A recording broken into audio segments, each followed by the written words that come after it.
अभी मैंने आपको कथा सुनाई थी कि कंस ने अगरू जी को ब्रज में भेजने के लिए कह दिया है कि बलराम और कृष्ण को और गोपियों को यहाँ तुम ले आओ, फिर हम देखेंगे, अपना अपना तमाशा करेंगे, उनको दिखाएंगे।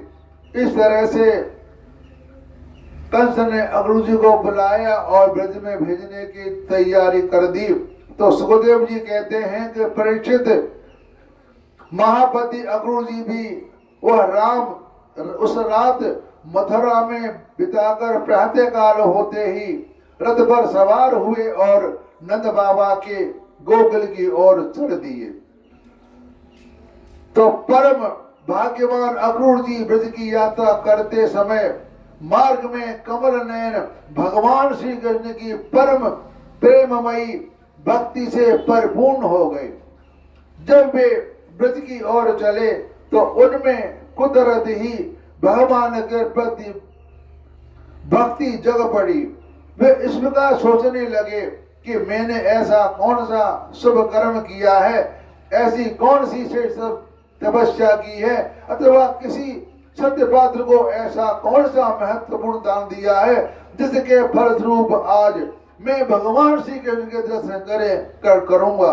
मैंने अभी आपको पिछली वीडियो में बताया था कि भगवान इंसान जो भी संचित कर्म करता है वह प्रारब्ध के बस करता है। इस समय अक्रूर जी जब ब्रज में जा रहे थे, उनका प्रारब्ध एक अच्छा शुभ अवसर आ गया, तो वे भगवान के दर्शन करने के लिए चले जा रहे हैं। इस बात को अक्रूर जी कहते हैं कि मैं एक दुष्ट राजा का मंत्री हूँ और मैं जब ब्रज में जा रहा हूँ तो मेरे मन में भगवान की भक्ति कहाँ से आ गई। यह आपको परिणाम मिल रहा है कि इंसान वर्तमान समय में जो काम करता है वो खुद नहीं करता, प्रारब्ध ही करवाता है। जब उसका अच्छा प्रारब्ध आ जाता है तो अच्छे काम होते हैं, जब प्रारब्ध खराब आ जाता है तो काम बिगड़ जाते हैं। प्रारब्ध में अच्छे और बुरे दोनों कार्य आते हैं। मैं बड़ा विषयी हूँ, ऐसी स्थिति में बड़े बड़े सात्विक पुरुष भी जिसके गुणों का ही गान करते रहते हैं, दर्शन नहीं कर पाते। मेरा भाग्य देखो, आज मैं भगवान के दर्शन करने के लिए जा रहा हूँ। उन भगवान के दर्शन मेरे लिए अत्यंत दुर्लभ हैं। ठीक वैसे ही जैसे शूद्र कुल के बालक के लिए वेदों का कीर्तन, परंतु नहीं, मुझ अधम को भी भगवान श्री कृष्ण के दर्शन होंगे, क्योंकि जैसे नदी में बहते हुए तिनके कभी कभी इस पार से उस पार लग जाते हैं, वैसे ही समय के प्रभाव में भी कहीं कोई इस संसार सागर को पार कर सकता है। अवश्य ही आज मेरे सारे अशुभ नष्ट हो गए, आज मेरा जन्म सफल हो गया, क्योंकि आज मैं भगवान के उन चरण कमलों में साक्षात नमस्कार करूंगा जो बड़े बड़े योगी यतियों के भी केवल ध्यान के ही विषय हैं। कंस तो आज मेरे ऊपर बड़ी ही कृपा की, उसी कंस के भोज भेजने से मैं इस भूतल पर अवतीर्ण स्वयं भगवान के चरण कमल के दर्शन पाऊंगा, जिनके नख मंडल की कांति का ध्यान करके पहले युगों की ऋषि महर्षि उन अज्ञान रूप अपार अंधकार राशियों के पार कर चुके हैं।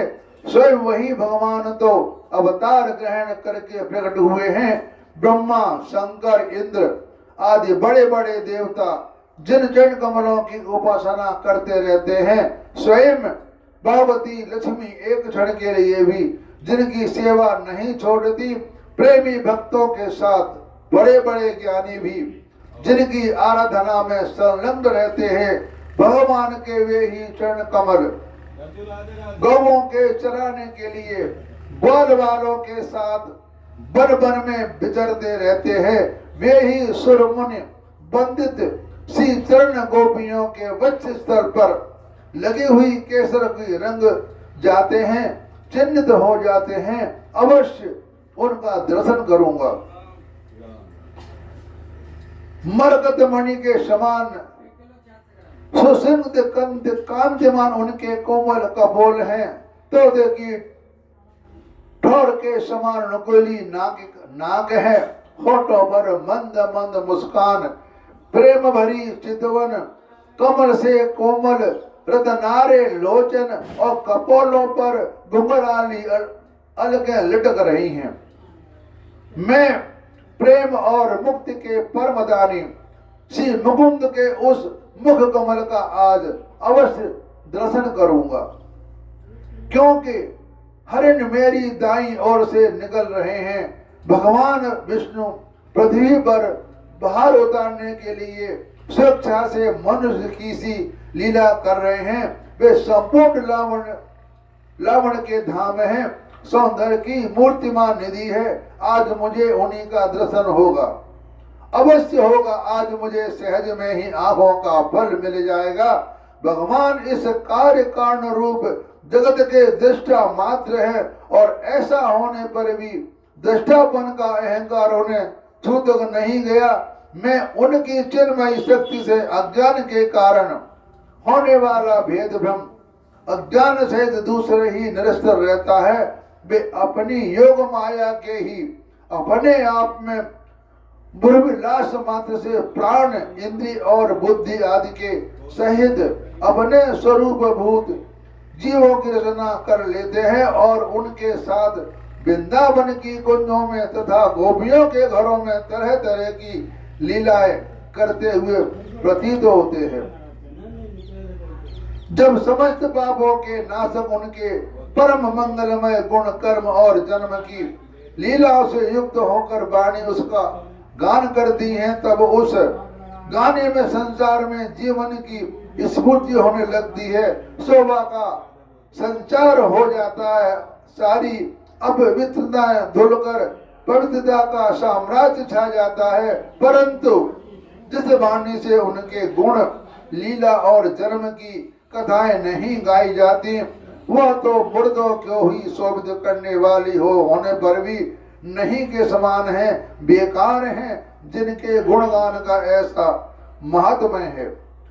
वे ही भगवान का स्वयं यदुवंश में अवतीर्ण हुए हैं, किस लिए अपने ही बनाई मर्यादा का पालन करने के श्रेष्ठ देवताओं को कल्याण करने के लिए वे ही परम ऐश्वर्यशाली भगवान आज ब्रज में निवास कर रहे हैं, और वहां से अपने यश का विस्तार कर रहे हैं। उनका यश कितना पवित्र है, अहो देवता लोग भी उस संपूर्ण मंगलमय यश का गान करते रहते हैं। इसमें संदेह नहीं कि आज मैं अवश्य ही उन्हें देखूंगा। वे बड़े बड़े संतों और लोकपालों को भी एकमात्र आश्रय हैं, सहारा हैं, सबके परम गुरु हैं, और उनका रूप सौंदर्य तीनों लोकों में मन को मोह लेने वाला है। जो नेत्र वाले हैं उनके लिए वह आनंद और रस की चरम सीमा है। इसी से स्वयं लक्ष्मी भी जो सौंदर्य की अधिकारी हैं, उन्हें पाने के लिए ललकती रहती हैं। हाथों में उन्हें अवश्य देखूंगा, क्योंकि आज मेरा मंगल प्रभाव है। आज मुझे प्रातः काल ही अच्छे अच्छे सगुन दिख रहे हैं। जब मैं उन्हें देखूंगा तब सर्वश्रेष्ठ पुरुष बलराम तथा श्री कृष्ण के चरणों में नमस्कार करने के लिए तुरंत रथ से कूद पड़ूंगा, उनके चरण पकड़ लूंगा। ओह उनके चरण कितने दुर्लभ हैं। बड़े बड़े योगी यदि आत्म साक्षात्कार के लिए मन ही मन अपने हृदय में उनकी चरणों की धारणा करते हैं, और मैं तो प्रत्यक्ष पा जाऊंगा और लौट जाऊंगा उन पर। इस दोनों के साथ ही उनके बनवासी सगा एक एक ग्वाल बाल के चरणों में बंधन करूंगा। मेरे अहोभाग्य हैं, जब मैं उनके चरणकमलों में गिर जाऊंगा, तब क्या वे अपना कर कमल मेरे सिर पर रख देंगे, यानी अपना मुझ पर हाथ रखेंगे। उनके वे कर कमल उन लोगों की सदा के लिए अभ्य दान दे चुके हैं, जो काल रूपी सांप के भय से अत्यंत घबरा कर उनकी शरण चाहते हैं और शरण में आ जाते हैं। इंद्र तथा दैत्यराज बलि ने भगवान को उन्हीं कर कमलों में पूजा की और भेंट समर्पित करके तीनों लोकों का प्रभुत्व इंद्रिय से प्राप्त कर लिया। भगवान के उन्हीं कर कमलों ने, जिनमें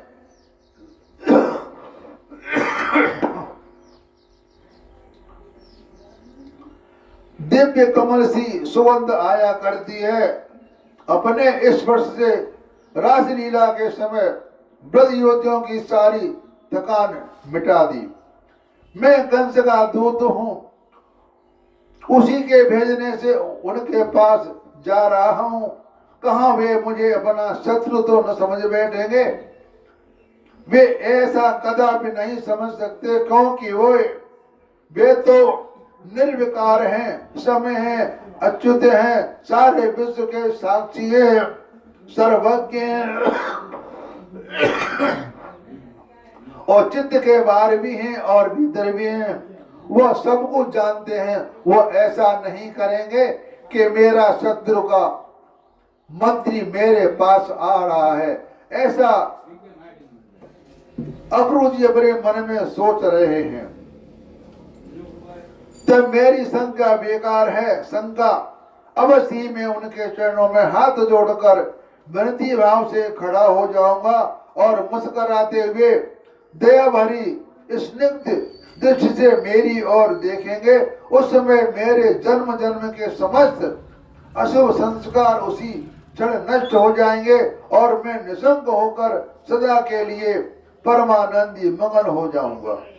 मैं उनकी कुटुंब का हूँ और उनका अत्यंत हित चाहता हूँ। उनके सिवा और कोई मेरा आराध्य देव नहीं है। ऐसी स्थिति में मैं अपनी लंबी लंबी बाहों से पकड़कर मुझे अवश्य अपने हृदय से लगा लेंगे। उस समय मेरे तो देह पवित्र होगी ही, वह दूसरों के पवित्र करने वाली भी बन जाएगी और उसी समय उनका आलिंगन प्राप्त होते ही मेरे कर्म बंधन, जिनके कारण मैं अनादिकाल से भटक रहा हूँ, टूट जाएंगे। जब वे मेरे आलिंगन कर चुकेंगे और मैं हाथ जोड़कर सिर झुकाकर उनके सामने खड़ा हो जाऊंगा, तब वे मुझे चाचा अक्रूर इस प्रकार कहकर संबोधन करते हैं। भक्त अपने भगवान को आलिंगन करते हैं जैसे गोपियों को आलिंगन करते थे। आलिंगन करने में कोई बुराई नहीं है। भगवान अपने भक्त का आलिंगन ही करते हैं। क्यों न हो, इस पवित्र और मधुर यश का विस्तार करने के लिए ही वे तो लीला कर रहे हैं। तब मेरा जीवन सफल हो जाएगा। भगवान श्री कृष्ण ने जिसको अपनाया है, जिसे आदर नहीं दिया, उसके उस जन्म को जीवन को धिक्कार है। मगर भगवान श्री कृष्ण ने जिसको अपनाया नहीं, जिसे आदर नहीं दिया, उसके जीवन को धिक्कार है। न तो उन्हें कोई प्रिय है और न अप्रिय, न तो उनका कोई आदमी सुहृदय है और न शत्रु। उनकी उपेक्षा का पात्र भी कोई नहीं है। फिर भी जैसे कल्प वृक्ष अपने निकट आकर याचना करने वाले उनकी मोह मांगी वस्तु देते हैं। कल्प वृक्ष को पारिजात का पौधा कहते हैं, जिसके ऊपर सफेद रंग के फूल हो जाते हैं और वे फूल सुबह खिलते ही जैसे सूर्य नारायण निकलते हैं, वे फूल झड़ जाते हैं। फूल उसके ऊपर टिकते नहीं, सूर्य निकलते ही फूल झड़ जाते हैं। इसे कहते हैं पारिजात का पौधा। उस फूल में बड़ी खुशबू होती है। यह पारिजात का वृक्ष समुद्र मध्य में निकला था, जो कि इंद्र लोक स्वर्ग लोक में ले जाया गया। उसके बाद उस वृक्ष को भगवान श्री कृष्ण अपने मृत्यु लोक में भी ले आए, जो आज पौधा हमारे पास मिलता है हमारे पृथ्वी में। ये इंद्र के स्वर्गलोक से भगवान श्री कृष्ण लेकर के आए थे अपनी रानी के लिए। वैसे ही भगवान श्री कृष्ण भी उन्हें जिस प्रकार भजता है उसे उसी रूप में भजते हैं। यानी कहने का मतलब है भगवान को जो जैसे भजता है उस रूप में भगवान भी उसको भजते हैं। जो जैसा करता है उसको वैसा ही भगवान देते हैं। सबका मतलब यह नहीं कि वो सबको एक समान फल देंगे, एक समान दृष्टि से देखते हैं, लेकिन फल देने में अंतर होता है। समान फल नहीं होता, दृष्टि समान होती है, फल समान नहीं होता। वह तो उसके ऊपर है कि वह कैसी भक्ति कर रहा है, उसे फल वैसा ही मिलेगा। दृष्टि समान होती है, वह सबको देखते हैं। कोई जीव भूखा नहीं सोता, रात को खाकर ही सोता है, दिन में सूर्य निकलने के बाद फिर उसे भगवान खिलाते हैं। उनके दृष्टि सिर्फ यह है कि मेरा जीव ठीक ठाक बना रहे, उस पर कोई कष्ट न आए। लेकिन जो जीव जैसे कर्म करता है उसको फल यहाँ वैसा ही मिलता है। इसमें भगवान का कोई लेन देन नहीं है। श्री भगवान हमारा हिसाब रखते हैं कि इस जीव को अगले जन्म में या किसी भी जन्म में क्या देना है, वह उस पर निर्भर करता है। वे अपने प्रेमी भक्तों से ही पूर्ण प्रेम करते हैं। मैं उनके सामने विनीत भाव से सिर झुकाकर खड़ा हो जाऊंगा और बलराम जी को मुस्कुराते हुए मुझे अपना हृदय से लगा लेंगे और फिर मैं दोनों हाथ पकड़कर मुझे घर के भीतर ले जाएंगे। वहां सब प्रकार से मेरा सत्कार करेंगे। इसके बाद मुझसे पूछेंगे कि कंस हमारे घर वालों के साथ कैसा व्यवहार करता है। तो सुखदेव जी कहते हैं कि परीक्षित, फलक नंदन अक्रूर मार्ग में इस चिंतन में डूबे डूबे रतन से नंदगांव पहुंच गए और सूर्य अस्ताचल पर चले गए, जिनके चरण कमल की रज का सभी लोकपाल अपने किरीटों के द्वारा सेवन करते हैं। जब शाम हो गई थी, सूर्य अस्त हो गया था, तब अक्रूर जी ब्रज में पहुंच गए। अक्रूर जी ने गोष्ठ में उनके चरण चिन्हों के दर्शन किए।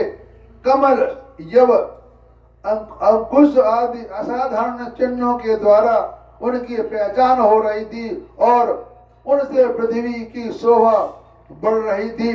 चरण चिन्हों के दर्शन करते ही अक्रूर जी के हृदय में इतना आह्लाद हुआ कि अपने को संभाल न सके, विहर हो गई। प्रेम के आवेग से उनका रोम रोम खिल उठा और नेत्रों में आंसू भर आए और टप टप टपकने लगे।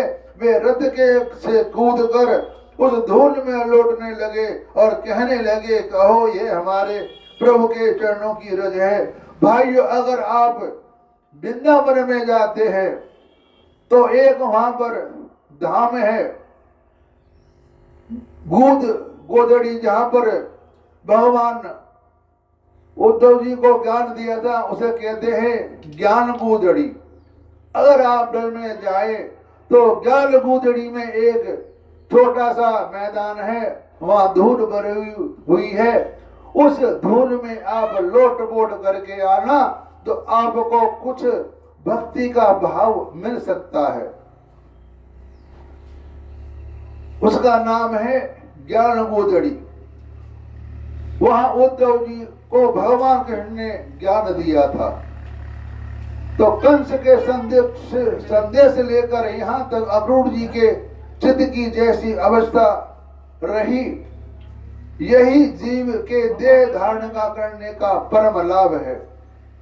इसलिए जीवन मात्र यही परम कर्तव्य है कि दंभ, भय और शोक त्याग कर भगवान की मूर्ति, चिन्ह, लीला, स्थान तथा गुणों के दर्शन, श्रवण आदि के द्वारा ऐसा ही भाव संपादन करे।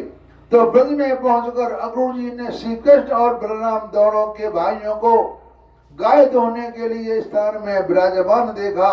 श्याम सुंदर श्री कृष्ण पीतांबर धारण किए हुए थे और गौर सुंदर बलराम नीलांबर, यानी भगवान पीले वस्त्र पहनते हैं और बलराम जी भगवान नीले रंग के कपड़े पहनते हैं। उसके नेत्र सदकालीन कमल के समान खिले हुए हैं। उन्हें अपने किशोर अवस्था में प्रवेश ही किया था कि दोनों गौर श्याम निखिल सौंदर्य की खान थे। घुटनों का स्पर्श करने वाली लंबी लंबी भुजाएं, सुंदर बदन, परम मनोहर और गज सबके समान ललित चाल थी। यानी कहने का मतलब यह है कि जिसके हाथ लंबे होते हैं, जो घुटनों तक आ जाते हैं, वह आदमी भाग्यशाली होता है। हमारे महात्मा गांधी के हाथ इतने लंबे थे कि उनके हाथ घुटनों तक पहुंच जाते थे। देखो कितने भाग्यशाली पुरुष जिनका आज नाम चल रहा है महात्मा गांधी का। जिसके हाथ लंबे होते हैं वह आदमी दानी होता है, भक्तिवान होता है और उसका जगत में नाम होता है।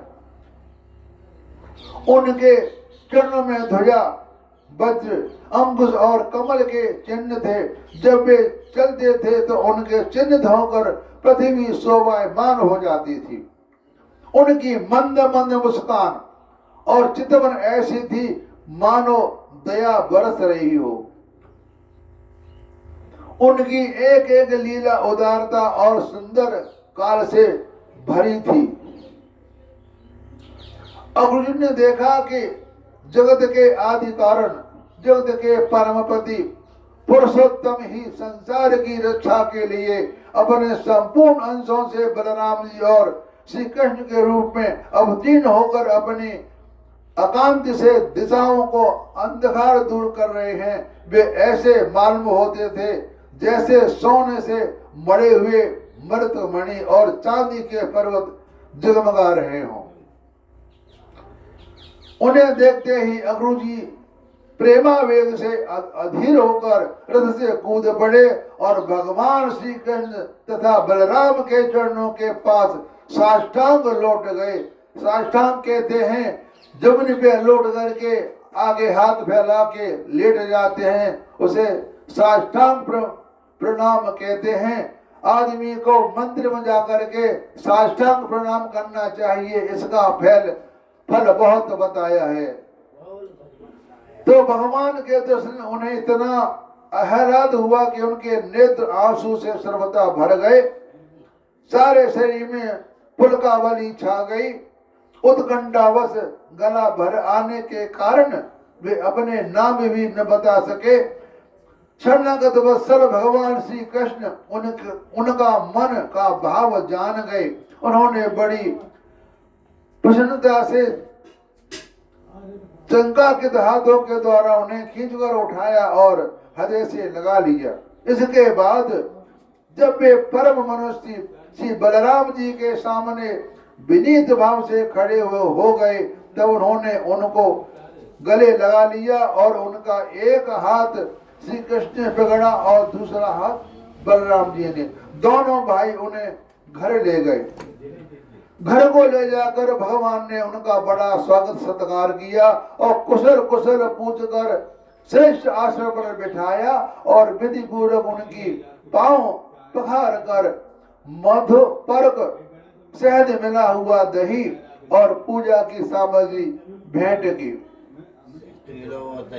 इसके बाद भगवान ने अतिथि अक्रू जी को एक गाय दी और पैर दबाकर उनकी थकावट दूर कर दी। जब वे भोजन कर चुके थे तब धर्म के परम मर्मज्ञ भगवान बलराम जी ने बड़े प्रेम से मुखवास, पान, इलायची और सुगंधित माला आदि देकर उन्हें अत्यंत आनंदित किया हुआ था। भगवान देवी देवताओं को जिसमें खुशबू आती है उसको बहुत पसंद करते हैं, इसीलिए खुशवान चीज को आदमी को प्रयोग करना चाहिए। लौंग है, इलायची है, केसर है, इलायची है, लौंग, इनका सबका सेवन करो तो भगवान खुश होते हैं। खुशबू देख करके भगवान तुम्हारे पास आसपास भटकते रहते हैं, तुम्हें दिखाई दें या न दें। आप लोग निर्दयी कंस के जीते जी किस प्रकार अपने दिन काटते हैं। अरे उसके रहते आप लोगों की वही दशा है जो कसाई के द्वारा पाली हुई भेड़ की होती है, जिस इंद्रिया रमण पापी ने अपनी विखलती हुई बहाने के नन्हे नन्हे बच्चों को मार डाला। आप लोग उसकी प्रजा है, फिर आप सुखी हैं यह अनुमान तो हम कर ही कैसे सकते हैं। किन्हीं किन्हीं लोगों की ऐसी दशा होती है जैसे एक कसाई अपने घर पे भेड़ों को पालता है और वो जब बड़ी हो जाती है तो उनको काट डालता है। तो फिर आप सुखी हैं यह अनुमान तो हम कर ही कैसे सकते हैं। अक्रूर जी ने नंद बाबा से पहले ही कुशल मंगल पूछ लिया था। जब इस प्रकार नंद बाबा ने मधुर वाणी से अक्रूर जी ने कुशल मंगल पूछा और उनका सम्मान किया, तब अक्रूर जी ने शरीर में रास्ता चलने की जो कुछ थकावट थी वह सब दूर हो गई। जब अक्रूर जी यहाँ पर ब्रज में आते हैं भगवान को लेने के लिए, तो अब भगवान के साथ श्री कृष्ण और बलराम जी का मथुरा गमन होने जा रहा है। यह कथा मैं अगले आगे सुनाऊंगा कि जब बलराम श्री कृष्ण मथुरा में पहुंच जाते हैं तब वह वहां पर क्या होता है ये आगे आप सुन लेना। हरि ओम तत्सत।